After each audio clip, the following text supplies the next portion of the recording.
Hi, everybody. Thanks for the invitation, for being here, and to those of you online. My name is Carrie Jennings. I am the Research and Policy Director at a nonprofit called Freshwater. You might know us for our calendars or our water steward program. And I am a geologist by training. I worked for 24 years with our state geological survey, producing geologic maps. Hi, everyone. I am Carly Griffith. I'm the Water Program Director at the Minnesota Center for Environmental Advocacy, or MCEA. We are an environmental law nonprofit, so we use science and the law to protect Minnesota's environment, natural resources, and people. I am one of the non-attorneys at MCEA. I'm trained as a geographer and love to work together with the attorneys on how we can protect our bedrock environmental laws and strengthen them where we need to. My name is Annabelle Sanford. I am the Renewable Energy Business Lead at Emmons and Olivia Resources, EOR. We are in water resources engineering and environmental consulting firm based in St. Paul. So we serve watershed clients. We do climate action planning. We help renewable energy developers. And in this data center space, we are working with Freshwater to support the Met Council in outlining how local decision makers can navigate this challenging data center and water use. Hi, I'm Kathy Johnson from Farmington, Minnesota. I chair the Coalition for Responsible Data Center Development, and it's a nonprofit organization of neighborhoods. We're just grassroots folks. We are fighting a major data center project that's proposed in Farmington to go right in the middle of three long-established residential neighborhoods. And we're hoping that our legislative efforts and our hopeful win will establish some parameters about data centers as they come into Minnesota, who manages those resources and so forth, and that it will be impact litigation, not just for Farmington, but really to impact the entire state. Hi, everybody. My name is Sarah Meridian. I'm the Government Relations and Policy Director at CURE, and CURE is a rurally based nonprofit. We work at the intersection of energy, environment, water, and rural democracy. So we were actually founded in 1992 because the Minnesota River had been declared one of the most endangered waterways in the U.S. So we kind of had water as our base, but we've really grown to expand to include things like energy and more aspects of the environment than just water. So my background is in environmental law and policy, and I spend my time between the Public Utilities Commission and the legislature. I'm going to start with Carrie. So Minnesota Women's Press has done a few stories about the water that we often take for granted and toxins that are introduced in the water supply. So when we were prepping for this conversation, you had mentioned something that I hadn't really thought about, which is it's not just the quality of water, it's also the quantity of water that we need to pay attention to. We can't take our water access for granted, even in a state that has 10,000 lakes. So can you walk through how groundwater is distributed and what that means for access to people and businesses in different communities around the state? Great question. Groundwater is just rain or snow or maybe a melted glacier that has entered the ground, travels slowly to more permeable layers of either sediment or rock, and is stored there or moves very slowly through that layer. Groundwater supports all of our surface water features. If there's a river that runs year-round, it's supported by what they call baseload, groundwater emerging in the bottom of the stream. If there's a lake that's there all year round, it's supported by groundwater too. So if everything we see at the surface is connected to the first layer of groundwater, but there can be multiple layers as you go deeper that might be separated from one another. So it takes a lot of geologic mapping and drilling and work on exposures to understand which are the water-bearing layers that we might want to tap into. Those water-bearing layers are like the rocks that we see here in the Twin Cities along the river valleys. They're sandstone and limestone layers primarily that are the ones that host the most water. These are deposits of ancient oceans. They aren't everywhere in Minnesota. In fact, they kind of peter out as you get west towards Mankato. And as you get up into Chisago County, I don't even think of Anoka County as having water available in these layers. So think southeastern Minnesota, probably southeastern 19 or 20 counties.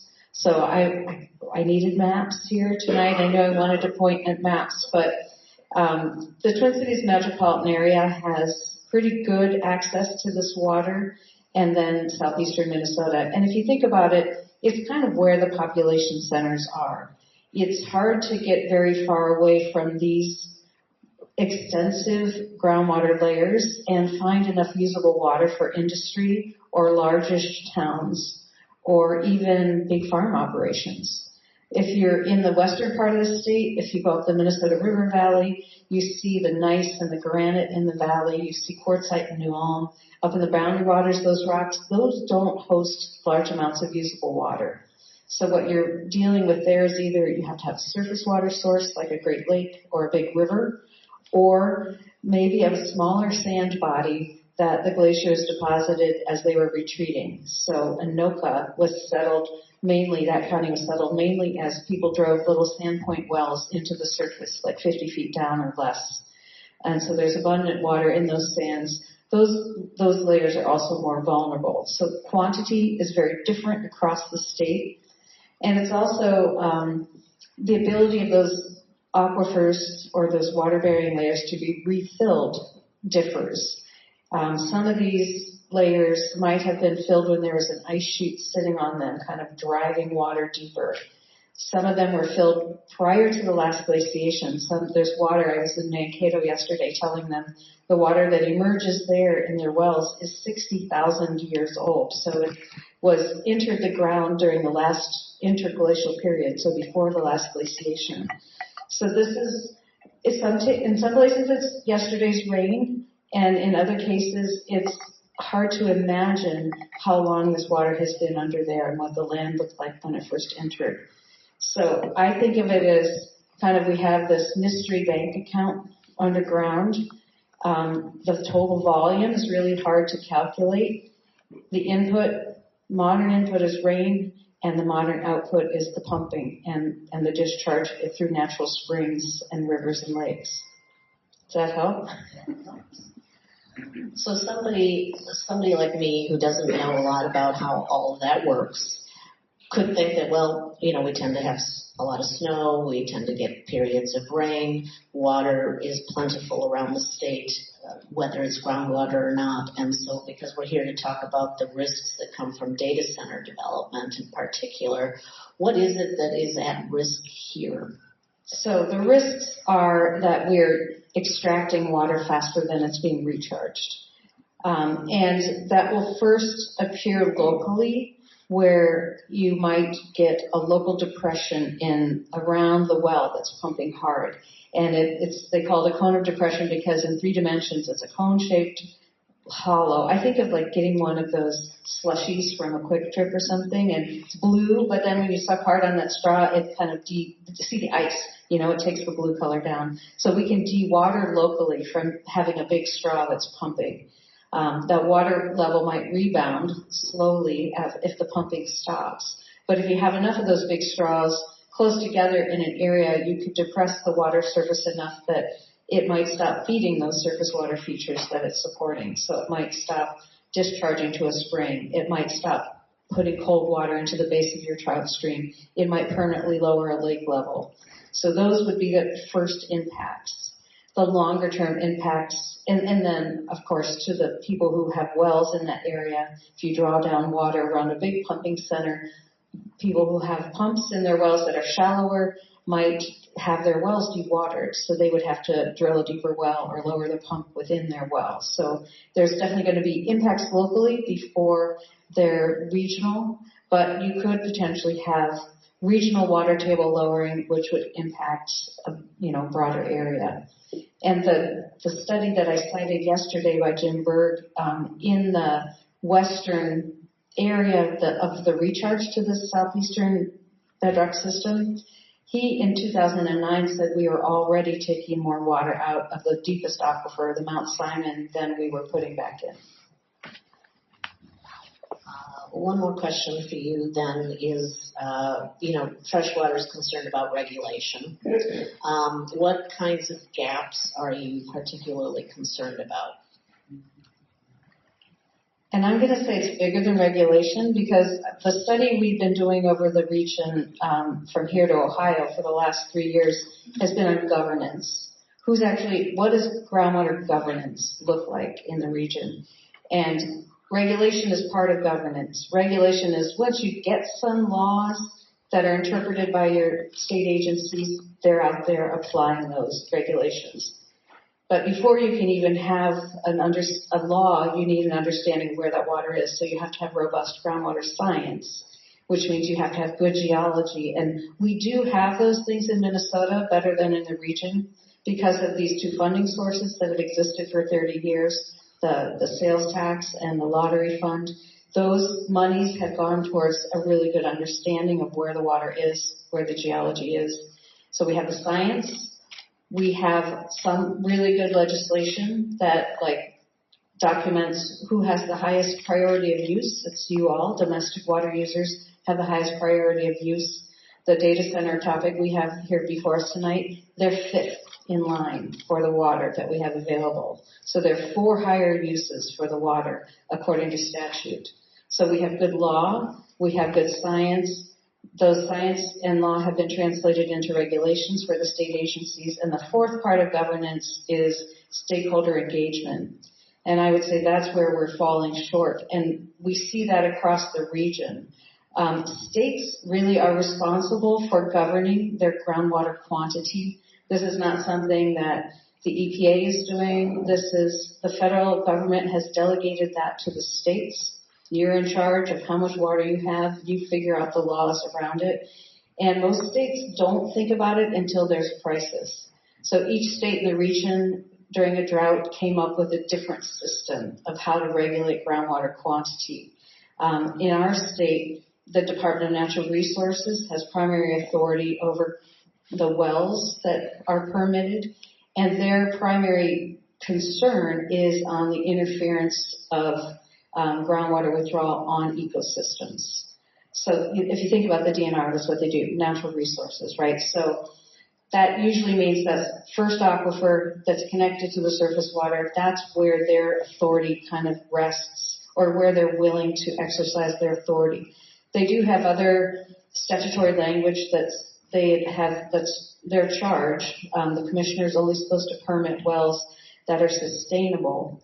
But we've heard from the staff at the DNR that that's not a very actionable definition. It's not been translated into a day-to-day rule that a groundwater specialist can apply. And the way it usually plays out at the DNR is a groundwater specialist will look at a new well permit and say, will this interfere with any of the wells in the neighborhood? If not, we'll let it go ahead.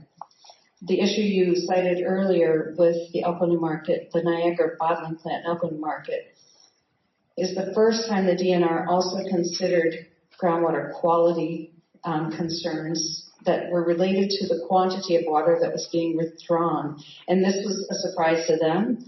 It was a surprise to anybody down there that once the wells were pumped hard in Elko New Market, within a 5-mile radius of that pumping center, people's domestic wells were impacted. Not necessarily they didn't lose water, but black stuff came out of their wells and trashed their clothing, their water treatment systems. And the black stuff is manganese with iron, and manganese is a neurotoxin. So for the first time, the DNR called the health department, and the health department got involved. And in their permit decision, they are requiring ongoing testing and compensation by the city. None of this has really come to, it hasn't really played out that way. There's still residents that have concerns about their water quality, but this is an unusual case where by pumping hard on a well, it changed the chemistry or it somehow changed the mobilization of some naturally occurring things in the water. So it's another confusing case where the quantity and quality are linked. But So I'm going to move now to you, Carly. And so at MCEA, you're focused on protecting water from environmentally, basically. So when all is going well, what is the kind of the checks and balances so that with environmental reviews and things with new developments, how do you make sure that things like we were starting to talk about in Elko maybe won't happen? What are you looking for? Who's looking for it? And who's in charge? Okay, so there's two aspects of water regulation that I want to focus on. That's environmental review, which you mentioned, and also water appropriation, which Carrie mentioned a little bit as well. But before I start, I do want to say that while we do have strong water protection laws in Minnesota, my organization, MCEA, is concerned that there are loopholes that the data center industry has used to sidestep the full rigor of those laws. So I'm going to sort of outline the theoretical design of what these laws are intended to do and how they're intended to play out. But what we do at MCEA is we play a watchdog role to ensure that how these processes play out in communities across the state does in fact meet the intent of the law. So I'll cover the theoretical design first, but later in our conversation, I'd be interested to discuss what we think some of those loopholes are, what my organization's priorities are to address them, and how all of you who are here to listen to us today can help. So first of all, environmental review. So over 50 years ago in 1973, we passed the Minnesota Environmental Policy Act, or MEPA, which says that state and local units of government have to consider the environmental impacts of proposed projects that meet certain thresholds before any permits are secured. The governmental body that conducts the review varies project to project, but it's usually a city or a state agency. So the purpose of environmental review as it's laid out in state law is to gather information about the potential impacts of a proposed project to environmental resources for three primary reasons. The first is to help governments make fully informed decisions before they start to greenlight a project. The second is to give the public access to decision makers. And the third is to ensure that the public can provide meaningful input to those decision makers. And when it works as intended, environmental review should include a cumulative impact analysis and a mitigation plan that has tangible commitments from the responsible parties to minimize their adverse impacts. It should also include an opportunity for the public to suggest alternatives to the proposed project. So that's environmental review. That's how it's designed to work. Environmental review in itself is not an approval process like a permit. So the second body of water regulations that I want to discuss is our structure for water appropriation permit decisions in Minnesota, which, as Carrie said, is under the jurisdiction of the Department for Natural Resources. So under our water appropriation permit system, if you are a water user who appropriates more than 10,000 gallons per day or 1 million gallons of water per year, you need to secure a permit from the DNR. It includes aquifer pump tests, which is when you test, you put the maximum proposed demand on the aquifer, you stress the aquifer to see how it impacts groundwater dependent ecosystems or other public water supply or private domestic wells. It's also intended to create transparency. So permit holders have to measure their monthly water use, and they have to report their annual water use to the DNR. And then Carrie mentioned these briefly as well, but we also have a groundwater sustainability standard in state law that says that the DNR cannot issue a permit if the proposed use is not sustainable to supply the needs of future generations, to protect those groundwater-dependent ecosystems, and to protect other domestic water supply. And then we also have these water allocation priorities, which say that in times of water shortage, the state must prioritize domestic water supply first. So this is how the laws are designed. But as I mentioned, we do have some concerns that some of these data center proposals have skirted the full rigor of these laws. Yeah, and that's my second question. So Sarah also photographed your boss the other day, because our January issue is also going to have a story about MCEA has lawsuits against several cities And so I'm wondering if you could, again, I know you're not the lawyer, but can you talk a little bit about what it is that is worrisome to MCEA that's leading to these lawsuits? Yeah, so this really hinges on what I discussed about environmental review earlier. So we are concerned in our organization that the environmental review that has taken place for some of these data center proposals does not meet the intent of the law, because the environmental impacts, the full scale of environmental impacts, have not been transparent to the public. So I want to clarify what I mean by that a little bit more. So as I said earlier, environmental review in Minnesota is over 50 years old, but we also have an alternative form of environmental review that was created in the late 1980s. It was modified in 2009, and it's called the Alternative Urban Area-Wide Review, or AUAR. And what it is it's a tool that's designed to help cities plan for anticipated a mix of residential, commercial, or light industrial development in urbanized areas. That's the intention. But we're concerned that the data center industry has encouraged cities to use AUARs for proposed data center projects to shield the full scale of their environmental impacts from public scrutiny.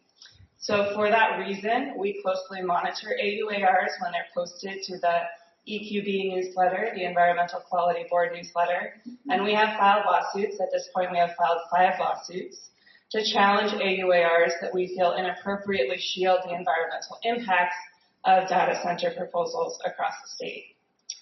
So specifically in these AUARs, when there's what they call a large specific project that dominates the proposed development, the AUAR is supposed to include a detailed project description that examines the cumulative impact of, impacts to water resources, to the energy grid, to communities through noise and light pollution, that kind of thing. And we've challenged AUARs where the project description is inadequate because it's overly vague to the point where the majority of them never mention the words data center. So we're also concerned about the use of NDA, non-disclosure agreements, or NDAs, between project proponents and elected officials in some of these cities to shield project information from the public. So I want to give you 2 examples here of AUARs that we've challenged. The first is in North Mankato, which describes development that could withdraw anywhere from 5 to 30 million gallons of water per day from a protected sandstone bedrock aquifer, one of these, the ones that Carrie mentioned, we have evidence that we may have started to over-extract from as early as 2009, the Mount Simon Hinckley aquifer. And it's not explicitly stated anywhere in the AUAR that the water would be to meet data center demand, despite clear records that it is for anticipated data center development. The second example is in Hermantown. I know we have a watch party in Duluth tonight, where there's no use of the words data center, though the city did know that the proposed light industrial development was meant to house a data center since at least September of 2024. Because of this overly vague project description, the public was not able to propose alternatives, which frustrates the purpose of environmental review. So, to summarize my response here, an AUAR is meant to be an alternative to an environmental impact statement, or an EIS, which is the most rigorous form of environmental review that we have here in the state of Minnesota, but it should not be a shortcut. The point is to have fully informed decisions by governmental entities and a meaningful opportunity for public input. Where public resource decisions are made about water and energy demand, we feel that the information should not be shielded by NDAs or by overly vague AUARs. And then second, we also want to ensure that environmental review is an effective tool for community-driven decisions. Communities need an accurate analysis of potential impacts in order to come to a decision about how to proceed on a given proposal. MCEA's litigation is to ensure that environmental review meets the intent of the law. And then we feel it's up to Minnesotans to decide if we want to put a regulatory framework in place for data center growth at the state capitol, or for particular communities if a given proposal is right for them. Great. One more question for you. We're going to be talking a little more, especially with Kathy and Sarah, about what community can do and support. But if you could walk through a little bit about what MCEA would love to see in the next legislative session, especially as it relates to data centers. Yeah, I'd be happy to. So we did have some language, some incremental language passed in last year's legislative session in a data center omnibus bill. And my colleagues and I work closely with legislators on this issue, and we do think that there are some additional legislative provisions that are still needed in addition to what we were able to pass last session. So from our perspective, the biggest miss from the 2025 legislative session was the failure to require a mandatory EIS, which is that environmental impact statement that I managed for data centers. So that's our main priority. And we feel that because this is the most rigorous form of environmental review, it's the best way to analyze cumulative impacts on water, energy demand, et cetera. We also feel that there are other ways to improve. I know that you all have a particular interest in water demand at this event tonight, and we think that there's some other ways to improve transparency and accountability on data center water demand. So some ideas we have there include a separate permit requirement for large volume commercial and industrial users of water that otherwise go through the municipal water supply. So most of the data center proposals that we've seen in Minnesota do intend to go through modified municipal permits to access their water. And this change in the law to create this separate permit requirement would accomplish three primary things. It would require the data center to measure their water use and report their annual use to the DNR. It would ensure that liability for any well interference falls on the industry rather than the city. You heard about an instance in Elko Newmarket where the city is on the line now for costs to deal with some of the water quality issues that have arisen in private wells rather than the bottled water plant. And it would also make those water allocation priorities that I mentioned earlier, which prioritize domestic water supply first, easier for cities to enforce. And then finally, in the interest of transparency, we're interested in a public comment period on water appropriation permits. They're one of the few types of permits in the state that doesn't already have a public comment period where the state agency will post a draft permit decision.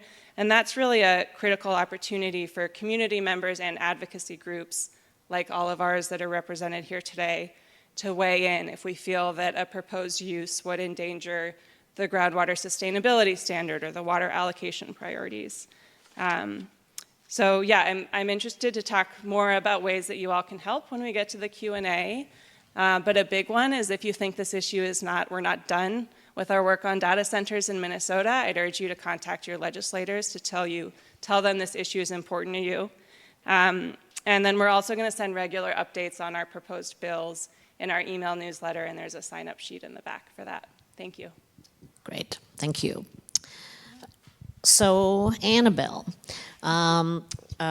we talked recently about the fact that, you know, one of the things, what EOR does is you work with engineers and you work with communities to figure out the best way to build things. So you told me that with the emergence of these massive data centers, one thing that seems puzzling is nobody really knows necessarily who's in charge. Developers, as we've sort of been talking about a little bit so far, seem to be bypassing some usual oversight routes. And then there's been places, I know Hermantown in particular recently, where they're not allowing public input. There's the non-disclosure agreements keep things kind of behind closed doors. So it is not yet clear sort of who's in charge of the public's need for water. And so can you just add anything that you want to add about how this works and should work? Yeah, I think this is interesting. I'm going to go totally off script because you did such a good job covering the AUAR and EIS and EAW. So I'm going to go really off script. I think one of the things that we're learning is this is in part industry right? This is industry coming into our communities, and I'm going to set aside the title data center and look at industry for a second, and I'll circle back because I know that it's important for different organizations to focus in on that. When a data center, or sorry, when industry is coming into a community, the process doesn't start by looking up their regulations and looking up who's in charge of what. The process is going to start by stepping back and saying, how much does power cost over there? How much does power cost over there? What about over here? Okay, do they have any tax incentives? Or maybe it's the other way around. Maybe they're looking at tax incentives first, right? And so they're looking at a market. They're looking at the US market. So they're not coming at it like, this is the regulatory path we could possibly take this way. So it doesn't mean that there aren't entities that aren't skirting, but there's just an interesting process happening on the developer's end, which is they're surveying the market. They're figuring out which markets they can go into. And right now, it is incredibly competitive to find a place with low cost of power, and not just that the power's like cheap, but that you can connect. You can interconnect to the grid. And so this is where the energy side of things kind of comes in.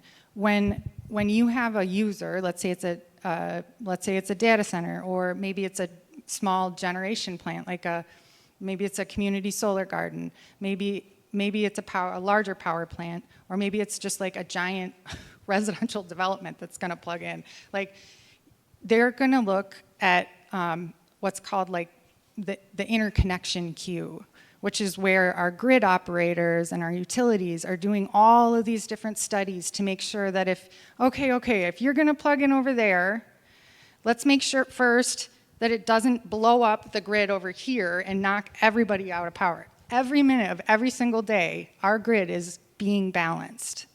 There are incredible minds balancing our grid all the time, every day, 365 days a year. And so this idea of just like plugging in, it's not that simple. There's a big list, right? And these are the interconnection queues. And there are interconnection studies, because at first they were studying individual applicants. We'll just call them applicants. But that was not fast enough. All of a sudden there were so many, especially with the renewable energy boom. And so they started doing these in batches and running batches of studies. And these studies take a lot of work. And if you're on the developer side, you get really frustrated. Really frustrated, because you've got your application in, you're constantly asking, where am I in line? Where am I in line? Where am I in line? And you've got your utility side going, hang on, like just a minute, let's make sure that this doesn't, completely knock off like half of our state from power, or this smaller group from power. And also if you do connect, we have to figure out how much that's going to cost, because it's going to need another substation, and who's going to pay for that? And by the time they get to the community, right, they've identified a landowner, maybe a couple landowners who are like interested in opening up their land for this development.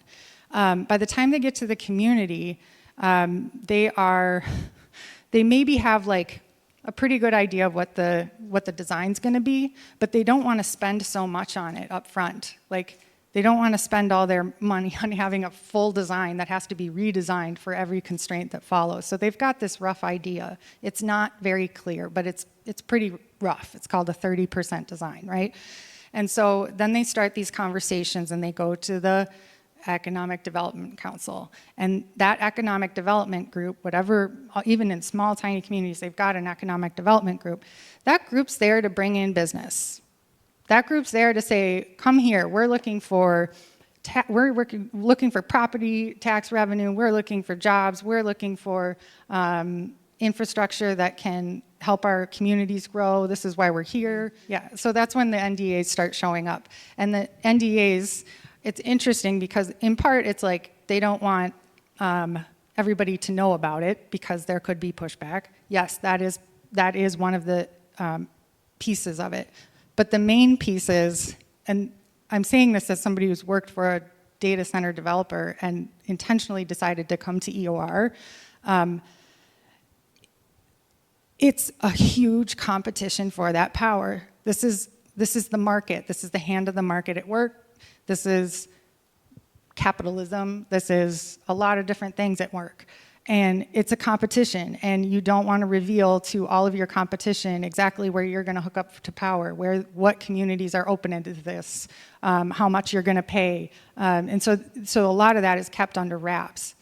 And then once that information is like, once they feel like they've got like, yeah, okay, let's talk a little bit about what this community would want if we come to this community. What will you be able to do that would, because we're looking at 3 different places, like can we strike a deal? Can we figure out, are you going to lower the cost of power a little bit? Are you going to sponsor the soccer team? I mean, that's like a really frivolous example, but they're working out a deal, right? And that deal is oftentimes, it's just very private at that point. I'm not saying it should be, I'm just saying it's super private. And then the conversations with the developer, once they've got this like, yeah, I think we're gonna go for it, and they move forward with paying the engineers, right? They move forward with paying the different designers to come up with a design that's designed to the company's standards. Maybe they have shareholders like Meta who are like, sustainability, what's your carbon footprint? You know, and they've got these internal design standards. Maybe they don't, but they're gonna ask the designers to come up with the design that's designed to the local restrictions and the local, the site constraints and the different pieces that all go into that. So that's where you have a lot of the engineering firms in Minnesota they're great at designing, and they are pulling together all these different pieces and designing to these standards and these restrictions. Challenges is, I'm just going to read this up. Minnesota Department of Health administers the well code and the drinking water standards and the wellhead protection plans. The Board of Water and Soil Resources approves the groundwater comprehensive water plans. Met Council is more of the regional. They're going to do the regional water supply plans. The DNR is looking at the water use appropriations permits. And so there's the Department of Agriculture is looking at, you know, what are the different kinds of chemicals you're putting on. And then there's the local watershed districts, and there's all these different pieces. And so when they're talking to the municipalities, that municipality is telling them, okay, here are the steps that you need to take. Here are the ordinances you need to go through. Well, these are really big projects. They're super complicated. We don't know all of the details necessarily, and maybe that staff that they're talking to has never looked at a project that big before, or doesn't have the staffing capacity to know exactly where it goes, or some of these questions haven't been asked before. And so it's really murky, it's really unclear, and it's something where even if your perspective is that they're like skirting the regulations, they still are trying to follow some of them too. And so it's like hard. It's hard. And so that piece of it, I think, is one that can highlight that, like, this is, who's in charge? Yeah. And because every moment that you're redesigning your site for all these different things, you're losing a lot of money as a developer. So Kathy, I want to move to you. We've written a lot about the Coalition for Responsible Data Centers. There's a story in the current issue that's out there about Kathy and the work that she's been doing. We have a previous story that talks about why the Responsible Data Center Development Coalition was built. I want to jump ahead a little bit in our question, because we've heard a lot about the sort of the science and policy that this expertise has. You are not a science expert policy person. You are a retired teacher. I am. And you have had to speak about the impact of this hyperscale data center in your neighborhood. So I want to just have you get right to the heart of, you spoke to the legislature several times last year. What is it that you have been working on? What is your goal in these conversations with legislators? How have you learned how to do what you're doing to talk to legislators and city leaders and also lead a lawsuit? Okay. I think we met in a park. We began as an absolute grassroots organization and kind of panicked and looked at all the objections that we had. Who's going to build the extra well that the city is surely going to need? And what about the classic data center hum? What can we do to protect ourselves? And that type of thing. It became very apparent in our city that non-disclosure agreements had been signed, which makes it possible for those economic development people to get really far along in the process before the citizenry even knows what's going on. By the time we do, it's like they've already reached third base and they're sprinting for home to get all the permitting completed before we're going, what's a data center? So what we have realized very soon is that oftentimes in Farmington, and maybe it's not always true, but small town governance was working for the developer, not for the citizenry. One of the city council members that did vote with us said he's never seen a case where the developer got 100% of what they wanted, and the public hearings were just fake. They didn't pay attention to our needs whatsoever. So we decided we needed to go to the legislature. I decided, and several members, because we weren't getting protection. The local governing unit was not working in our behalf. They were drinking the Kool-Aid from the lobbyists and the people that are selling them data centers. And we recognize that it's a template being used all over. If only you will give us the water and sign an NDA, we're going to give you all this property tax and promise jobs, which the long-term jobs are, the research doesn't bail out that there are long-term jobs. How did I learn to do this? I guess I honed my speaking skills a little bit in the classroom, but you don't have to be a polished speaker to go to the legislature. All you have to do is tell your story, write it down, practice, look in the mirror, and highlight the important parts. If you really don't like public speaking, write a letter or an email to your legislature. But the important thing is, for example, I was in an event at MCEA last spring. Amelia Vos, who's an attorney there, singled me out really as a representative of the coalition. I don't want to take all this credit, but she said that the environmental lobbyists never could have gotten even the concessions that they did last year in HF 16 were it not for the voice of the ordinary people. My husband would accompany me to the legislature, and he said half the time it looks like the legislators were on their phones or not reading something else when one of the paid lobbyists was speaking. Maybe they already knew what they were going to say. But when an ordinary citizen sat there and told their story, I had their attention because they know whose vote it is that puts them in their seat. So my encouragement to you is do a little research, have some facts when you go to speak. Please go to the website of our coalition, No Data Center, singular, nodatacenter.com, and we have a library of research articles that's cataloged by topic if you need some research. But do the research, educate yourself, and just do it. Go to the legislature, make yourself heard, and it makes a difference. So you're also part of a group that is filing a lawsuit in Farmington because they went ahead and did all of this without getting public input. And what is it that what do you have to be prepared for in a lawsuit like that? And you might want to divulge everything that you're going to be talking about, but what is your position? What are you trying to do? Okay, our position, to prepare ourselves, we have to do two things. We have to do a lot of research. We have to know what we're talking about. And we have to do a lot of fundraising because we're just folks. We don't have a tax base. We're just ordinary grassroots people who've come together in defense of our community. Some of our situation is 50 to 80 foot tall buildings, 250 feet away from people's homes. 708 megawatts as planned, which is more than Monticello even produces. 230 diesel generators, all giving off nitrous oxide, tested regularly, and all coming on if there's a power outage. The light pollution, the noise pollution, there's a lot of issues. So we looked at it, realized we're not getting protected. Last year we felt we're not even getting protected by the legislative or executive branch, and we're certainly not getting protected by our local branch, so we've got to file suit. We didn't think we had a choice. We're fighting predatory developers, and they are the ones who think they can call the shots for Minnesota. So what we're trying to do is stop that mentality.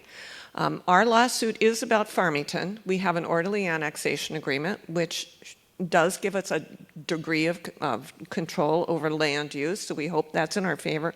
But we also have some other counts in our lawsuit, and we're hoping to set precedent, really, because this is a template. This is happening not only in Minnesota, it's happening all over the United States. I think one of the most predatory things is the fact that these developers come and say, if only you will give us the water out of your domestic water supply. Well, in the case of a drought, when the DNR says, okay, Farmington, you're going to have to curtail your water, it's up to Farmington to determine how they're going to do that. I have it in writing. Farmington has signed a contract, it's on hold because of the lawsuit, but guaranteeing the water supply to the developer. As a resident of Farmington, I'm Castle Rock, but I don't think they have a guarantee of their water supply. That really puts the priority 5 user that Carly was mentioned ahead of even the citizenry. It's a major loophole, and the one that was used by Niagara Bottling down in Elko to get the water down there. So we're the Davids. We're facing the billionaires. We are fundraising, and you just have to have the grit and the courage to do it and to keep asking, and that's how that goes. Cool. Well, and I want to get Sarah's voice in here, but we'll be coming back to a bunch of questions from people on the registration and other places. But I know that there's you brought a map that shows the scale and what it really means. And then also on the website that we've done about this event and others, there's a link to a video that somebody's done who interviewed people in Farmington, including a father who indicated that his daughter's bedroom is going to be not only hearing, but basically seeing nothing but a data center outside her bedroom window. So it's a 9-minute video that a guy named Jim Ellie did. Yeah, created. And so anyway, there's a lot of different resources like that are out there. And I know that they brought a map, and it's quite stunning to see how expansive a hyperscale data center really is for a small community. So yes, I want to get Sarah's voice in here. With CURE, your tagline on the website is that CURE protects and restores resilient communities and landscapes by harnessing the power of people who care. So you're focused on rural life, climate, environment, and democracy. Data center seems to be a nice confluence of those issues.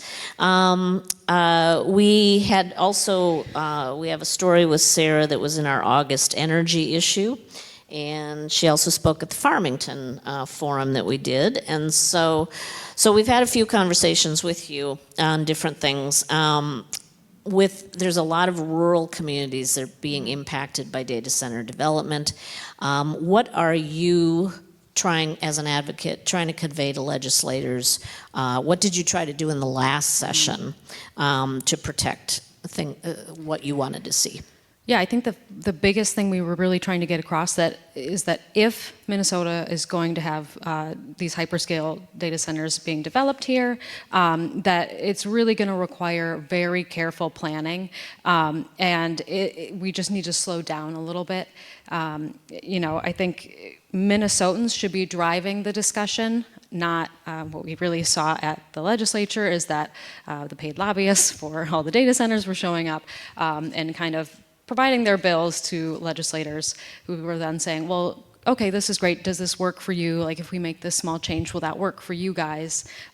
Which I think is absurd. I think it should be Minnesotans who are driving those conversations, not billionaires or their lobbyists.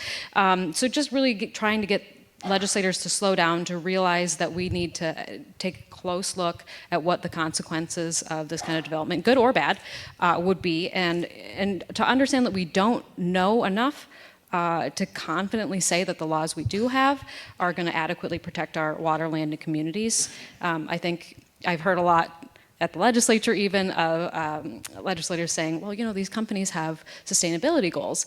Well, that's nice, but unfortunately, companies' sustainability goals are not enforceable. I think we've seen recently that when the winds change, it's very convenient for companies to suddenly go with them. So I think it's an important reminder that companies, for-profit companies, are beholden to shareholders first, not the public.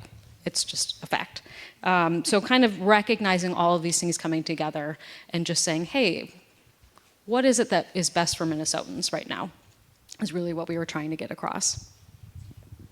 I know there's a lot of environmental policy students that are listening tonight, both in Duluth and people from the Minneapolis campus.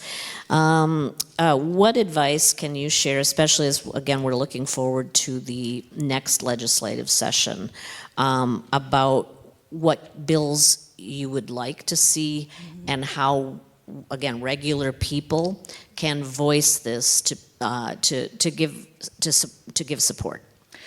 Yeah, I think so. Carly covered several of the things that Kira is working with MCEA on. You know, I think definitely a mandatory environmental impact statement.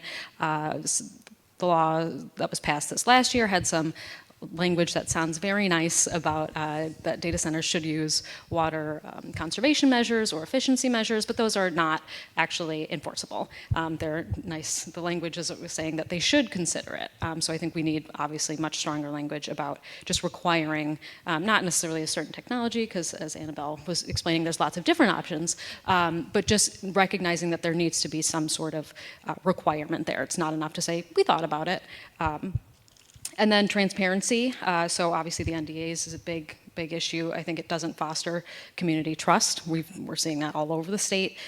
So there's a question about should the folks who are signing NDAs then ultimately be the folks who are also giving the ultimate yes or no on a permit. That's, you know, we're seeing that a lot in Hermantown, especially right now. And then communities, you know, Kathy, you talked about all the problems that you're concerned with, sighting, light, noise. Also this idea of community benefits. You know, if a company is going to come in, is it enough to say we'll pay for your soccer field, or does your community want something more? And how do you get that? How do you ensure that that's enforceable? And then taxes, everybody's favorite topic. You know, these are the hyperscale data centers. Again, these are some of the wealthiest people in the world. Is the system that we set up in 2011 for that, the sales tax exemptions for data centers, is that really applicable to the types of hyperscale data centers we're seeing right now? I'm not sure. I think that's an open question that will probably come up at the legislature. And then in terms of how can people get involved, I think Kathy did a great job. She, both at the legislature and right now, you were great. I think people, it's important to know that to try and connect with a legislator or a local, you know, somebody from your local government on the issue that matters most to them. So data centers are unique in the way that they do cover a lot of ground. So somebody who might care about energy, you can focus on that, but you know, maybe somebody's more concerned about water or privacy, or just what is AI being used for generally in the future. And then being really concise with your comments, getting to the point, and repeating them multiple times. People don't have great memories and they have really short attention spans, so just saying your same message quickly and over can help. And then keep showing up. It's really important that you show up. It doesn't matter who you are. These are your legislators, these are the folks in your local government. They are there to represent you. So you have absolutely right, and you should go and show up and share your concerns. Cure Minnesota has supported is supporting tonight's event and our January issue so that we can do a little more pages in the magazine than we might otherwise, which we're very, very grateful for at Minnesota Women.